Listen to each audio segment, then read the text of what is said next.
रायगड सम्राट अल्पावधीत लोकप्रिय ठरलेले रायगड सम्राट रयतेच्या सेवेसाठी सदैव पुढे. रायगड सम्राट राजकीय, सामाजिक, शैक्षणिक, शेतीविषयक अचूक बातम्यांसाठी रायगड सम्राट न्यूजला सबस्क्राईब करा. अभिनेत्री सोनाली कुलकर्णीच्या उपस्थितीत मिस अँड मिसेस महाराष्ट्र सौंदर्य स्पर्धेची पहिली ऑडिशन नवी मुंबईमध्ये पार. महाराष्ट्रातील मुली व महिलांसाठी खास सौंदर्य स्पर्धेचे आयोजन स्मृती एंटरप्राइजेस प्रस्तुत द ज्वेल पेजंट घेऊन येत आहे. शो ऑडिशन मिस महाराष्ट्र आणि मिसेस महाराष्ट्र दिनांक 21 फेब्रुवारी रोजी हॉटेल के स्टार CBD बेलापूर येथे कार्यक्रमाची सुरुवात दीपप्रज्वलन अभिनेत्री सोनाली कुलकर्णी यांची प्रमुख उपस्थिती या कार्यक्रमासाठी लाभली.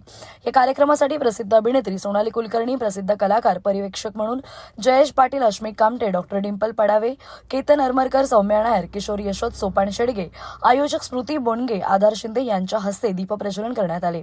उपस्थित सर्व मान्यवरांचे स्वागत आधार शिंदे व स्मृती बोंडगे यांच्याकडून करण्यात आले. या कार्यक्रमादरम्यान अभिनेत्री सोनाली कुलकर्णी यांनी मार्गदर्शन करताना सांगितले की अशा स्पर्धांमधूनच मी माझ्या करिअरची सुरुवात केली. मेहनत करणे ही सध्या गरजेचं आहे. मेहनत करेल त्याला नक्कीच फळ मिळेल. आपल्याला जे हवं ते टॅलेंट दाखवणं गरजेचं आहे. त्यामुळे आपल्याला हवं आहे ते करिअर करावे असे अनेक मुलाचे मार्गदर्शन अभिनेत्री सोनाली कुलकर्णी यांनी स्पर्धकांना केले.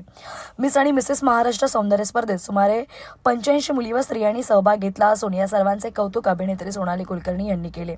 या मिस आणि मिसेस महाराष्ट्रासाठी एकूण पारितोषिक 12 लाख रुपये असणार असून तर मिस महाराष्ट्र आणि मिसेस महाराष्ट्र या दोन विभागात प्रथम क्रमांकांचे पारितोषिक 3 लाख रुपये, द्वितीय 2 लाख रुपये आणि तृतीय 1 लाख रुपये अशी पारितोषिकं असल्याचे आयोजक स्मृती बोंडगे, आधार शिंदे यांनी सांगितले. तसेच मीडियाचेही आभार मानले.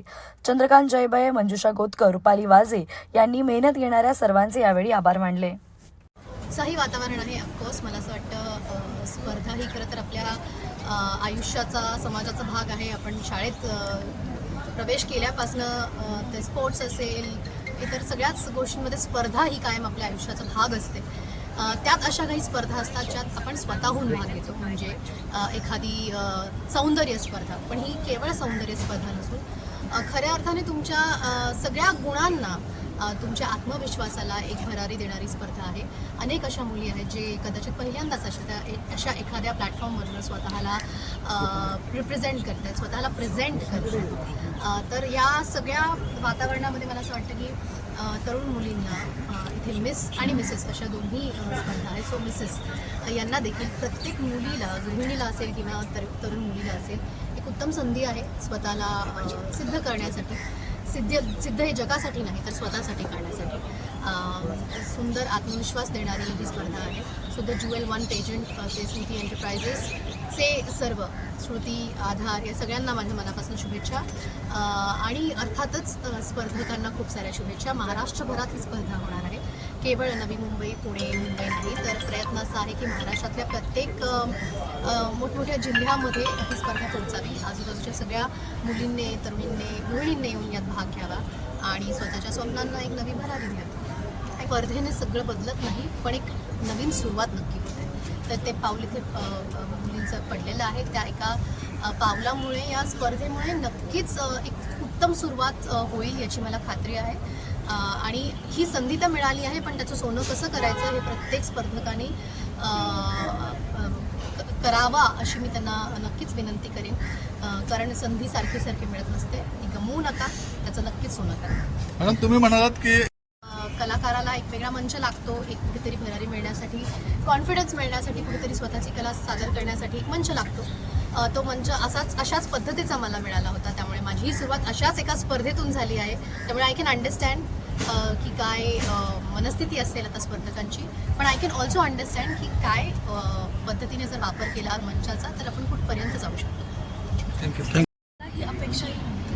जेवढे इतके कंटेस्टंट्स आले आणि इतके सुंदर दिसत आहेत, प्रत्येक जण सुंदर दिसत आणि मला इतकी मी एक्सायटेड आहे की मला आता हा शो सुरू करून छान बघायचं आहे की त्यांचं म्हणजे त्यांचं जे उत्साह त्यांच्यामध्ये, माझ्यामध्ये जे उत्साह आहे तेवढाच त्यांच्यामध्ये आहे आणि मला त्यांचा तो उत्साह बघायचा आहे. And I am really very excited.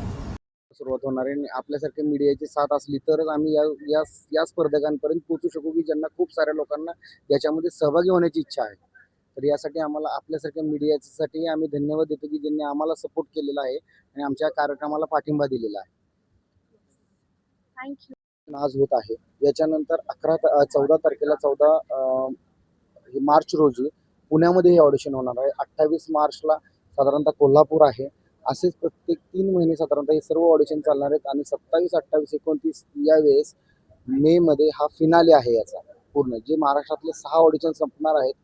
Pune, Mumbai, Nashik, Nagpur, Kolhapur आणि ठाणे या उर्वरित ऑडिशन या पूर्ण झाल्यानंतर याचा फिनाले हा मुंबईमध्येच होणार आहे. 75 महिला ज्यांची जे आता स्वतःला छान मस्त खूप रेडी होऊन आले आणि आता त्यांची ऑडिशन सुरू होणार आहे.